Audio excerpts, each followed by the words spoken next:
వైఎస్ఆర్సీపీ నాయకులు కార్యకర్తలపై కక్ష సాధింపు చర్యలకు కూటమి ప్రభుత్వం పాల్పడుతోందని మండిపడ్డారు. ఉమ్మడి చిత్తూరు జిల్లా పార్టీ అధ్యక్షుడు భూమన కరుణాకర్ రెడ్డి మాజీ ఎమ్మెల్యే వల్లభనేని వంశీ అరెస్టును ఆయన తీవ్రంగా ఖండించారు. కూటమి సర్కార్ ఎన్ని కుట్రలు చేసినా పేదల పక్షాన పోరాటాలు కొనసాగిస్తామన్నారు భూమన.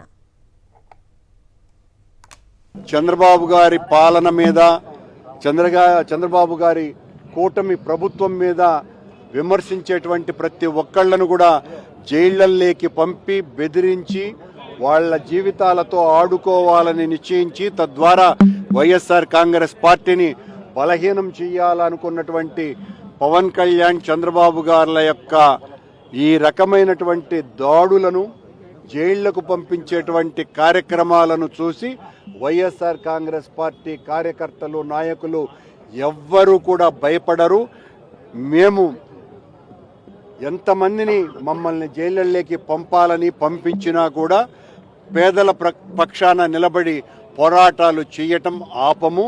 మేము జగనన్న శిష్యులం, జగనన్న సైనికులం. ఆయన బాటలో ఎంతకైనా కూడా పేద ప్రజల పక్షాన నిలబడి కూటమి ప్రభుత్వానికి వ్యతిరేకంగా పోరాటాలు చేస్తూనే ఉంటాం.